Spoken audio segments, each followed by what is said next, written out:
मेरा नाम डॉक्टर सीमा दफ्तरी, असिस्टेंट प्रोफेसर पॉलिटिकल साइंस। मेरा क्वेश्चन नंबर 17 है। आइए नेक्स्ट।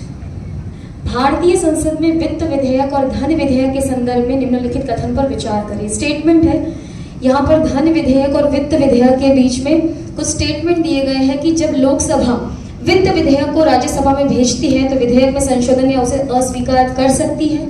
जब लोकसभा धन विधेयक को राज्यसभा में भेजती है तो विधेयक में संशोधन या उसे अस्वीकार नहीं कर सकती है, वो केवल सिफारिशें कर सकती है। लोकसभा के बीच इस समझौते के मामले में धन विधेयक के लिए कोई संयुक्त बैठक नहीं होती, लेकिन वित्त विधेयक के लिए संयुक्त बैठक आवश्यक हो जाती है। इनमें से कौन से कथन सही है, कौन से कथन सही नहीं है? तो सबसे पहले हमें वित्त विधेयक और धन विधेयक के बीच में डिफरेंस समझना पड़ेगा कि ये दोनों क्या चीज है। नेक्स्ट आइए। विधेयक के 4 प्रकार: संविधान संशोधन विधेयक आर्टिकल 368, साधारण विधेयक 107, धन विधेयक 110, वित्त विधेयक 117। अभी हमारा विषय धन विधेयक और वित्त विधेयक है। नेक्स्ट, धन विधेयक क्या है? देखिए सिंपल समझना, धन विधेयक है क्या? जिन चीजों से हमारे देश में धन आता है दैट्स कॉल्ड धन विधेयक। आप देखिए जो भी टैक्स हम लोग भरते हैं, जो टैक्स नया टैक्स अगर जनरेट किया जाता है, पुराना टैक्स खत्म किया जाता है या फिर कंप्लीटली खत्म किया जाए, वो धन विधेयक में आएगा। सरकार जो भी कर्ज लेती है वो धन विधेयक में आएगा।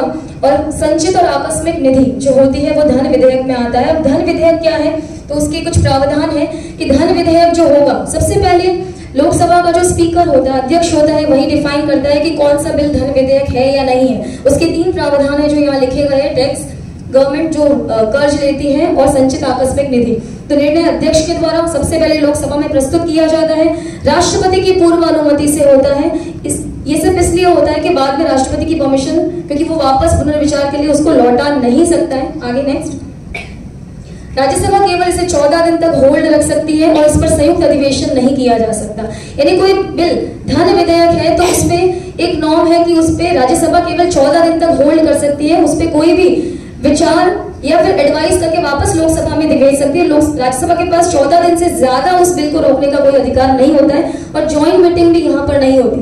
वित्त विधेयक और धन विधेयक में सिर्फ यही डिफरेंस है कि धन विधेयक अगर राज्यसभा में जाता है तो वो 14 दिन तक होल्ड हो सकता है, उसके बाद उसके पास कोई पावर नहीं रह जाता है। लेकिन वित्त विधेयक के लिए है कि राज्यसभा उसे अस्वीकार कर सकती है और उस पर संयुक्त बैठक की जा सकती है। धन विधेयक जो धन आया है, और जो धन आया है उसको किस तरीके से विकास कार्यों में, जैसे हम देखिए पुल बनते हैं, सड़क बनती है, हमको जो गवर्नमेंट सैलरी मिलती है, वो सब वित्त विधेयक में आता है। तो उन दोनों चीजों में डिफरेंस है कि वहां पर ज्वाइंट मीटिंग हो सकती है, संयुक्त अधिवेशन किया जा सकता है, प्लस वहां पर राज्यसभा के द्वारा उसको अस्वीकार किया जा सकता है। हम स्टेटमेंट पे जाते हैं। Next statement.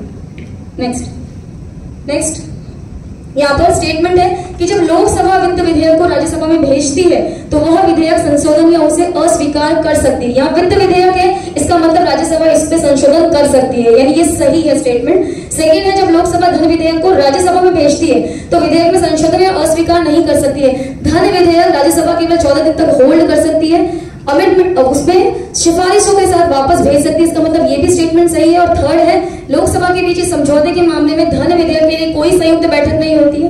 पहले का है, धन विधेयक के लिए कोई बैठक नहीं की जा सकती, लेकिन वित्त विधेयक के लिए संयुक्त बैठक की जा सकती है अगर दोनों सदन में या दोनों हाउसेस में कुछ डिस्प्यूट हो जाता है। इसका मतलब ये तीनों ही स्टेटमेंट सही है, इसका आंसर है C. Thank you so much.